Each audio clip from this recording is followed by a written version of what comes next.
1차 시험 만약에 이 전략을 고민하시는 분이 있다면 기출을 조금 분석을 해서 안 나오는 부분을 최대한 많이 버려야 돼요. 버리는 범위를 절대 남의 말을 듣고 하면 안 돼요. 모든 2차 과목에 이게 통합되는 말인데 2차 과목 들어가기 전에 1차 이론 강의에서 기본서 강의를 하거든요. 1차 시험에 합격했는데도 한두 번 정도 보고 갔어요. 네. 기초를 조금 다진다는 생각으로. 그냥 계산 실수를 하는 게 제일 치명적인 것 같아요. 제일 치명적. 네. 그래서 항상 답 맞출 때까지 계산을 다시 해라. 무조건 내가 맞는 그런 진리가 있다 생각하는데 이건 한 가지는 확실한 것 같아요. 최대한 한 권을 열심히 풀자. 한 권을 열심히 푼다. 이제 본격적인 과목별 공부 방법 한번 볼까요? 네. 저희 1차부터 한번 보겠습니다. 재정학부터 한번 해볼까요? 네, 재정학은 사실 제가 1차는 조금 간단하게 말씀드릴 수 있을 것 같은데 재정학은 제가 어쨌든 다 모든 강의를 현장 강의를 수강을 안 하고 지방에서 인터넷 강의로 준비를 했거든요. 근데 사실 변호사님 공부법을 많이 봤는데 강의 듣는 시간을 최대한 줄이고 어떤 책을 혼자서 공부하는 게 사실 저도 그때 당시에는 그게 빠른 합격 방법이라는 걸 알면서도 그게 안 되더라고요. 안 되죠, 네, 심적으로. 안 되죠. 네, 자신감 좀 떨어지고 그래서 저는 모든 과목 다 인강을 들었었는데 일단 재정학부터 말씀드리면 일단 원래 1차 강의가 기본 강의가 있고 객관식 강의가 있거든요. 기본 강의는 말 그대로 이론 설명해 주는 거고 객관식 강의는 그 이론을 바탕으로 문제를 풀어주는 강의인데 그걸 두 개 다 수강하면서 인강 들으면 바로 1시간 끝난 다음에 복습을 하고 뭐 이런 식으로 진행을 했는데 사실 재정학이 특별한 공부 방법이라는 건 없고 문제를 최대한 많이 풀면서 그 안에 있는 내용을 최대한 줄여야 돼요. 쓸데없는 내용도 조금 있거든요. 이게 문제를 풀다 보면 분명히 이론에는 A부터 Z까지가 있으면 여기서 뭐 K, 그 다음에 J, G 이런 것들은 문제로 안 되는 경우가 많아요. 그래서 이론을 한번 보고 문제를 바로 풀어서 아 이런 부분은 이론이 안 중요하구나 하고 빨리 제끼고 그리고 제가 회계랑 세법이랑 좀 달랐던 게 어쨌든 재정학에서는 고득점을 맞아야 됐잖아요. 그래서 진짜 몇 개 단원 빼고는 웬만한 단원을 다 가져갔던 것 같아요. 안 버리고 그냥 다 공부하셨다. 네네네. 웬만하면 왜냐면 제가 이게 수험생활 시작한 지 얼마 안 되다 보니까 버리는 법을 조금 연습하려고 했었는데 잘 안 되더라고요. 아무래도 고득점을 맞아야 되니까. 그래서 재정학 그랬고 행정소송법 같은 경우에는 그 선택 과목이 3가지가 있어요. 민법이랑 행정소송법이랑 상법. 근데 그 중에서 행정소송법이 범위가 가장 적어서 대부분의 수험생들이 많이 선택을 하거든요. 그래서 행정소송법 같은 경우는 사실 저는 기본 인강, 기본 이론 강의가 한 30강 정도밖에 안 될 거예요. 40강.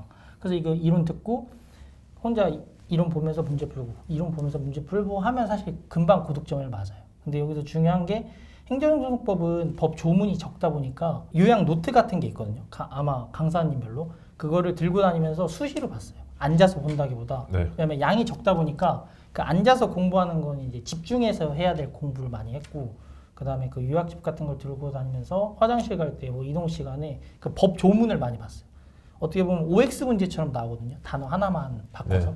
그러다 보니까 행정소송법을 공부할 때 어떻게 보면 저만의 팁이었던 게 앉아서 공부하는 것도 물론 있었지만 최대한 짜투리 시간 이용해서 법 조문을 많이 봤었어요. 좋습니다. 이제 좀 어려운 우리 세법 회계학도 한번 어떻게 공부하셨는지 궁금하거든요. 회계 말씀드리면 회계는 일단 중급 회계랑 고급 회계, 원가 관례 회계가 있거든요. 근데 사실 이게 40분 안에 40문제를 풀어야 되는데 절대 그럴 수 없어요. 불가능하죠. 불가능해요. 그렇기 때문에 일단 우선적으로 선행돼야 될 게 그 행정소송법 시간을 최대한 아껴서 푸는 게 일단 중점이 돼야 되고 그리고 고급 회계 같은 경우에는 한 40문제 중에 한두 문제가 나오는데 강의 수가 꽤 되는 것 같더라고요. 생각보다. 그래서 아예 고급 회계는 전 버리자 하고 버리고 그리고 중급 회계 그럼 회계 중에서 이제 중급 회계랑 원가 관리 회계가 나오는데 뭐 이거는 이제 2차 때 또 말씀드릴 거지만 일단 중급 회계는 분계하는 연습을 진짜 많이 하셔야 돼요. 분계하는 연습. 눈으로 풀어보는 것보다는 분계를 연습을 빨리 많이 하다 보면 이게 이론이 스스로 체득화되면서 문제 풀리도 빨리 되거든요. 근데 이게 대부분까지는 아니겠지만 손으로 푸는 거를 귀찮아하시는 분들이 많아요. 눈알로 푸나요 그러면? 그냥 이제 이렇게 하면 되겠지. 단순 계산이니까. 안 해보고. 이렇게 단순 계산이니까 저도 그런 시절이 조금 있었었고. 이거 좀 알 것 같은데 이렇게 하면 되겠지 하고 넘어가면 나중에 1회독을 하고 와서 다시 넘어가면 기억이 잘 안 나요. 기억이 안 나요. 기억이 잘 안 나요. 그래서 최대한 단순 계산이라도 손으로 풀어보는 연습. 네. 손으로. 손으로 풀어보는 연습을 많이 하셔야 되거든요. 네. 특히 회계 과목이 그런 것 같아요. 그리고 원가 관리 회계 같은 경우에는 단순 계산 실수가 아무래도 좀 많아요. 단순 계산이 많으니까 그 단순 계산 실수를 줄이는 계속 답이 제대로 나올 때까지 계산기 두드려보고 네. 단순 숫자 틀렸으니까 넘어가자 하고 그런 거 말고 계산기로 끝까지 답을 내보는 연습. 끝까지 내보는 네. 연습. 그게 이제 2차로 이어질 수 있으니까. 평소에 연습한 게 또 시험장에서 그대로 나오지 네, 않겠어요? 맞아요, 맞아요. 그러다 보니까 그리고 좋습니다. 세법, 네. 우리 1차 세법은요? 네. 세법은 이제 회계랑도 마찬가지지만 말 문제랑 계산 문제가 있거든요. 네. 근데 사실 계산 문제는 이론도 알고 계산 풀이 방법도 알아야 되잖아요. 네. 근데 세법은 제가 생각하기에 개인적으로 뭐 몇몇 계산 시험 문제만 풀면 말 문제만으로도 합격할 수 있다고. 오, 말로만도 합격. 네, 말로 되게 많이 풀고 조금 계산 문제 몇 문제 가져가면 합격할 수 있거든요. 그래서 최대한 말 문제 위주로 공부를 했었고, 그리고 이게 세법은 이제 법인세, 소득세, 부가가치세, 그리고 나머지 기타 세법이 있는데 법인세, 소득세, 부가가치세는 범위가 좀 넓은 편이라서 그 선택법이나 재정학에 비해서 넓은 편이어서 중간중간에 공부하면서 너무 어렵다고 싶은 부분이랑 그 어려운 부분 중에서도 기출이 조금 안 나오는 부분은 아예 이론 강의만 듣고 다 네, 제꼈어요. 왜냐면 범위가 너무 많아서 도저히 안 되겠더라고요. 네. 선택과 집중을 해야 되겠더라고요. 그래서 그런 부분을 좀 많이 준비를 했고, 그리고 기타 세법 같은 경우도 짧게 쪼개면 4개가 있어요. 네. 국세기본법, 그다음에 국세징수법, 조세범처벌법, 그다음에 국제조세에 관한 법률이가 있는데 이 중에서도 국세기본법이랑 국세징수법만 했었거든요. 그래서 어떻게 보면 4488 전략의 핵심은 내가 스스로 공부해야 될 범위를 선택을 해서 기출을 조금 분석을 해서 안 나오는 부분을 최대한 많이 버려야 돼요. 그래야 짧은 기간에 이 4488, 저는 5588이라고 했거든요. 왜냐면 40점, 40점은 너무 간당간당하잖아요. 네, 그래서 5588이라고 생각하고 했었는데 1차 시험 만약에 이 전략을 고민하시는 분이 있다면 그 버리는 범위를 절대 남의 말을 듣고 하면 안 돼요. 계속, 계속 불안감이 있어요. 남의 말을 듣고 그대로 버리면 불안감이 있기 때문에 자기가 문제를 풀어보면서 그리고 이론 공부를 하면서 너무 어렵다. 근데 너무 어려워도 중요한 단어는 물론 가져가야겠죠. 열심히 해서. 근데 계속 해야죠. 그런 거. 네네네. 근데 이제 왜냐면 2차도 이어지니까. 근데 조금 기출 빈도수가 적다. 그러면 얼른 재빠르게 버리고 다른 과목에 시간 투자를 해야 되는 그런 전략을 썼었죠. 1차 시험. 근데 현재 쌓을 수 있는 점수를 최대한 쌓으면서 계속 나가야 되겠네요. 네, 맞아요. 맞아요. 우선순위 떨어지는 애도 좀 뒤로 미루고. 네. 근데 그렇다고 해서 엄청 중요한 걸 버리면 안 네, 돼요. 그 절대 안 되죠. 시험이 계속 나오는 막 네. 거의 연마다 나오는 거. 네. 뭐 어렵네 버리자. 아니요. 네, 좋습니다. 이제 2차 과목 공부법도 좀 궁금하거든요. 2차가 지금 두 과목 회계학 1, 2부, 그다음에 세법학 1, 2부 이렇게 이제 네. 있죠. 어떻게 좀 준비하셨어요? 일단 회계학부터 말씀드리면 네. 크게 다르지 않아요. 1차랑 범위가 막 크게 달라지지도 않고 하기 때문에 아무래도 그래도 조금 더 심화된 부분들이 있거든요. 네. 그때 이해가 잘 안 갔을 때 최대한 분계를 많이 연습을 해보면 네. 네. 그리고 좀 중요한 게 저는 모든 2차 과목에 이게 통합되는 말인데 2차 과목 들어가기 전에 1차 이론 강의에서 기본서 강의를 하거든요. 네. 기본서를 다 1차 시험에 합격했는데도 한두 번 정도 보고 갔어요. 네.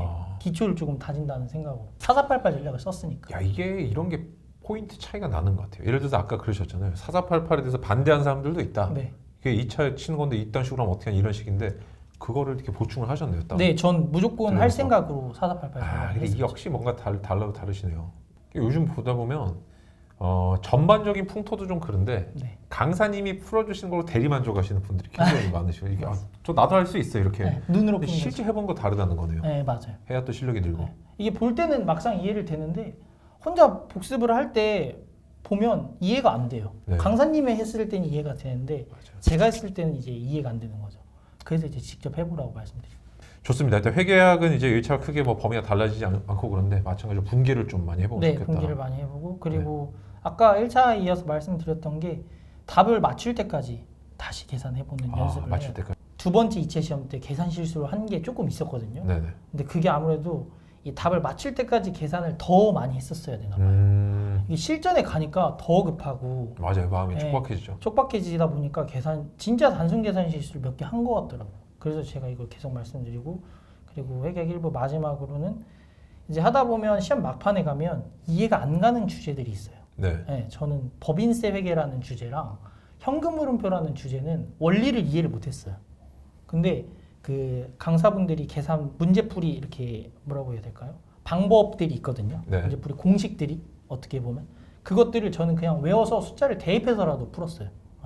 이해가 안 간다고 그걸 버리게 되면 사실 나왔을 때 이게 답이 없잖아요. 답이 없죠. 네. 뭐 떨어질 수밖에 없죠. 네, 떨어질 수밖에 없잖아요. 그래서 저는 그 불안감도 좀 주실 겸 그리고 문제가 쉽게 나오면 그 공식의 답 숫자를 넣기만 하면 풀리는 문제들이 있거든요.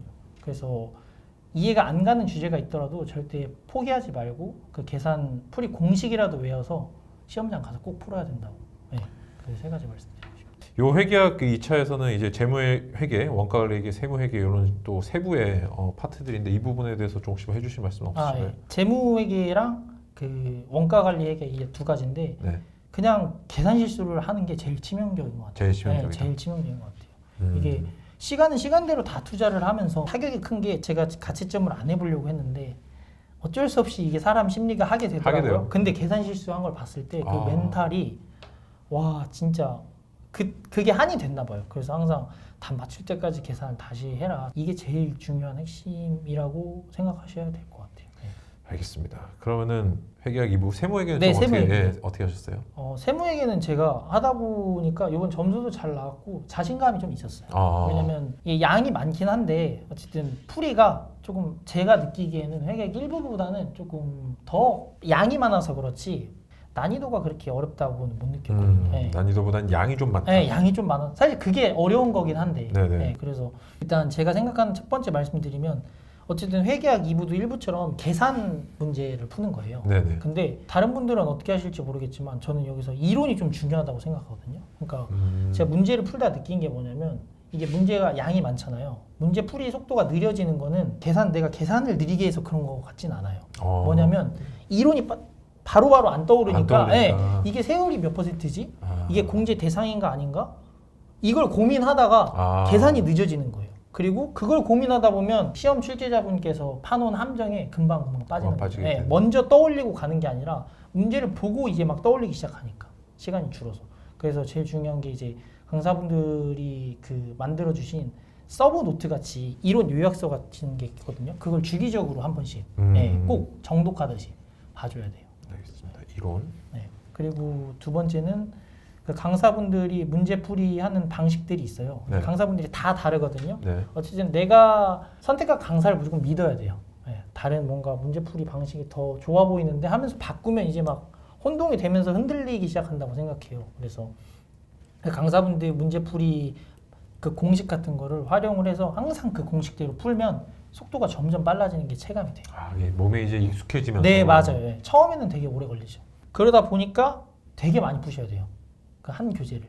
한 교재를 네. 많이 푼다? 네. 이거는 회계학 1부도 마찬가지인데 저는 어떻게 보면 제대로 준비한 건 2차 시험 2번이었는데 이때 한 번 할 때도 무조건 한 교재만. 한 교재만. 네. 그리고 이제 이거를 한 10회독이 넘어가고 한 12회독 됐을 때 이게 답이 외워지는 거예요. 그래서 이제 그때 다른 교재도 한번 풀어볼까 해서 풀었지 무조건 10회독, 최소 10회독까지는 해야 된다. 어떤 교재도. 아니 근데 이게 네. 10회독 할 정도면 나중 되면 그냥 답 숫자가 막 좀 떠오르고 그렇게 되지 않나요? 근데 사실 이게 다들 그럴 텐데 10회독을 해도 가끔 틀려요. 네. 가끔 틀리기 때문에 절대 방심하지 말고. 그리고 또 10회독이라는 게 무조건 1번부터 100번까지 쓰면 다 푸는 게 아니라 3, 4회독 하면은 어느 정도 확실하게 맞는 것들 있잖아요. 그런 거는 제껴가면서 회독수를 계속 높이는 거죠. 뭐 기와펜이나 이런 걸 쓰신 건가요? 아니요, 그렇진 않았어요. 그냥 거기다 대신 푸시고. 이제 답을 적어놓진 않고 별도 연습장에서 거기다 그러니까 문제집 계속 푸실 수 있게. 그렇죠, 맞아요. 야 이게 많이 풀라 그러면은 되게 다양한 문제집 싸서 막 푼다고 생각하는데 절대 10번 넘게 그건 같은 거를. 저는 이게 공부법이 사실 700명의 합격생이 있으면 방법이 700가지라고 생각하는데 몇 가지 이제 진리가 있다고 믿는데 무조건 내가 맞는 그런 진리가 있다고 생각하는데 이건 한 가지는 확실한 것 같아요. 문제를 무조건 최대한 한 권을 열심히 푸자. 한 권을 열심히 푼다. 막 보면 여러 권을 푸시는 분들이 있어요. 맞아요. 근데 그게 사실 효과가 그렇게 있는지는 저는 잘 모르겠거든요. 의미가 사실 없는 게 우리가 문제를 틀리는 건 머릿속에 인풋이 제대로 없어서 그런데 문제 풀이에 대한 그 아까 강사님들이 막 문제 풀이 가르쳐 주시잖아요. 이 공식을 내가 정확히 체화를 못해서 그런 건데 풀면서 내가 피드백이 자꾸 들어오잖아요. 어떻게 다음에 고쳐야겠다. 그리고 실제 그게 작동하는지 테스트 해보고 또 테스트 해보고 그러다가 이제 완벽해졌고 내가 어느 정도 알겠다면 넘어가야 되는데 네. 계속 문제집 풀면 어떻게 되냐면은 머릿속에 공식은 안 바뀌고 불완전한 채로 문제만 푸는 거예요. 틀릴 수밖에 없죠. 그래서 기분만 나쁘고 맞아요. 그러다가 우연히 맞히면 내 실력인 줄 알고 넘어가고. 네, 맞아요. 그러니까 이게 되게 재밌는 게 우리가 특히나 이 세무, 회계 이런 쪽들이 공이 아까 회계사 준비하시려고도 마음을 먹으셨다고 했지만 양쪽 다 그런 비슷한 말도 있어요. 뭐냐면 많이 풀어야 되냐 아니면 제대로 좀 많이 연습을 해봐야 되냐 이런 말들이 있는데 그래서 심지어 어떤 분은 그렇게도 정리하시더라고요. 귀납파가 있고 조금 더 귀납번의 연역파가 있는 것 같다 이런 식으로 정리를 하기도 한데 제가 이제 저희 그 이제 공부 지도하는 분들께 회의를 하거든요. 네. 어쨌든 최종적인 목표는 내 머릿속에 있는 회로가 수정이 돼야 된다 이런 얘기를 이제 좀, 네. 많이 하는 것 같습니다.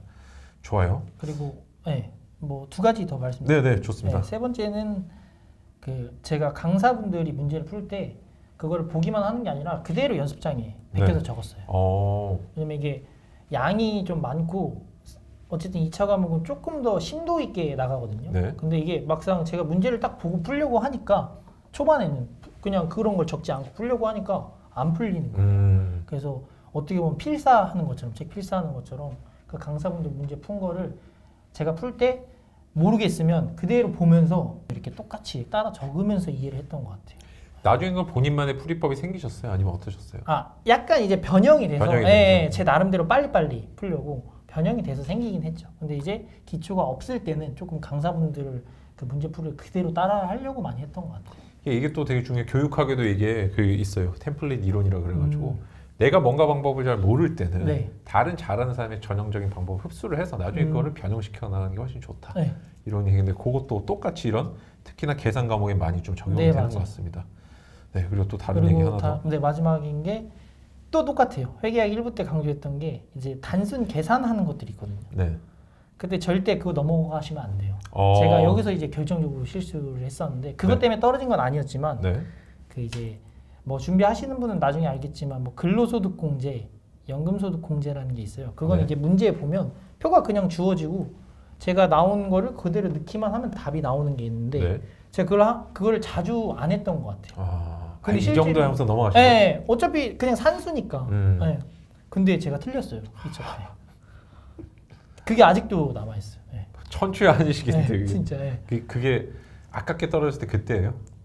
근데 이제 그 과목 때문에 떨어진 건 아니었지만 그래도 기억에 그래도 남고 기억에 그러게 남죠. 기억도 남을 정도로 그래서 꼭 간단한 계산이라도 빼먹지 말고 끝까지 완벽하게 답을 내는 연습. 답이 이거니까 이거겠지 말고. 좋습니다. 이제 회계학은 좀 말씀을 해주신 것 같고 네. 세법학은 어떻게 공부하셨어요? 이제 세법학은 뭐 개별 세목별로 상세하게 설명하기보다는 전체적인 말씀드리면 네. 제가 공부 이걸 세법학을 딱 2차 과목에만 있는 과목이긴 한데 이 세법 그 1차 과목 세법이랑 겹치긴 하잖아요. 네. 근데 사실 약간 어떻게 보면 아예 다른 과목이라고 보이거든요. 왜 이해하기는 달라요? 이 세법학은 논술형이고 교재가 다 계산형이었고 줄글로만 돼 있어요. 줄로만 돼 있고. 근데 저는 그거부터가 너무 힘든 거예요. 충격적이시겠는데. 이게 딴 생각이 너무 많이 들고 줄글을 읽다 보니까 네. 그리고 제가 제일 실수했던 게 한 번에 외우려고 했어요. 보자마자. 보자마자. 그게 사실 제가 제대로 준비한 첫 번째 2차 시험에 떨어졌던 이유가 세법학 1부 때문에 떨어졌는데 그게 컸던 것 같아요. 너무 이게 한 번에 외우려다 보니까 당연히 안 이어지죠. 이해도 제대로 이해도 못했는데 그러니까 이게 멘탈이 자꾸 나가는 거예요. 난 이 정도 했는데 이게 안 이어지네?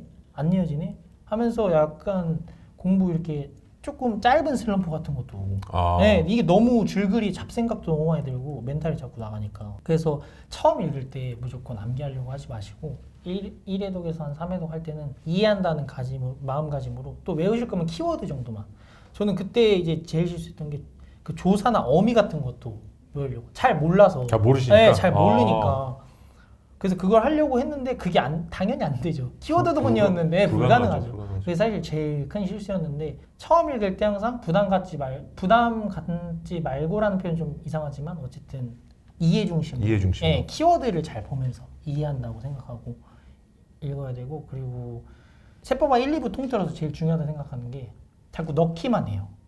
넣기만 한다? 그게 뭐죠? 글을 읽고 네. 계속 글만 외운다고 생각하고 계속 외우기만 하는 거예요. 인풋만 한다는 말이죠? 인풋만 계속 인풋만 하는 거예요. 근데 사실 변호사님 영상에서도 있지만 인풋하고 아웃풋하고 다시 인풋하고 해야 기억이 강화가 되잖아요. 네네. 그래서 사고의 폭도 넓어지고 근데 처음 준비할 때는 자꾸 제가 인풋만 했던 것 같아요. 왜냐면 두렵거든요. 맞아요. 아웃풋 해보는 게. 다 틀릴 것 같고 네, 어렵고 맞아요. 막, 멘탈이 너무 나갈 것 괴로워요. 같아요. 네, 맞아요. 그래서 항상 내가 이제 뭐 한 장이면 한 장, 한 주제가 되면 한 주제가 됐든 그걸 공부를 하면 책을 덮고 떠올리는 연습. 어. 네. 이게 말로 하면 시간이 오래 걸리니까 혼자 떠올려 보는 거예요. 너무 좋네요. 네. 항상 그거를 올해 시험 준비할 때는 했던 것 같아요. 네. 그리고 1부, 2부 아까 방금 그 공통된 사안이었고 2부는 단순 암기가 많거든요. 단순 암기. 네. 제가 뭐 2부 점수가 그렇게 잘 나온 건 아니었지만 암기를 싫어하는 분들이 많은 것 같아요. 봐요. 과목별로 뭐 혹시 또 하시고 싶은 말씀 있나요? 그 말씀, 네, 빠뜨린 게 네. 세법학 1부는 어쨌든 이렇게 사례형처럼 네. 판례 중심으로 나오거든요. 네. 근데 이것도 판례를 그대로 다 외울 필요는 없는 것 같아요. 네. 어떤 판례가 나올 줄 모르고 어쨌든 판례가 많다 보니까 판례도 또 마찬가지예요. 법령처럼 키워드 중심으로 좀 이해하면서 이해하면서. 그리고 판례를 항상 저는 그림으로 그렸어요. 그게 이해가, 뭐 네. 사람 이런 식으로 해가지고. 네, 뭐 값을 이렇게 해서 도식화하듯이 해서 그런 식으로 해서 이해를 하고 그 도식화를 하다 보면 또 자연스럽게 외워지는 키워드들이 있더라고요. 그쵸. 네. 그리고 세법학 2부는 이제 단순 암기잖아요. 단순 암기다 보니까 그걸 더 많이 했어요. 아웃풋 연습. 아웃풋 연습을? 일부보다, 네. 일부보다 더 많이 했던 것 같아요. 다른 뭐 개별 세목 하나 말씀드리면 조특법 같은 경우에는 그 조세 제한 특례 제한법 네네. 양이 진짜 많거든요. 많죠. 테마가 한 60개 정도 되는 것 같아요. 주제가. 근데 저는 그 중에서 30개만 아니면 뭐 40개만 이렇게 가져가겠다 생각해서 제 나름대로 요약집을 만들었어요. 네. 그래서 그렇게 해서 그것도 마찬가지로 수시로 봤어요. 뭐 밥 먹기 전에 한 번씩 본다던가 화장실 가서 본다던가 이런 식으로 많이 했던 것 같아요.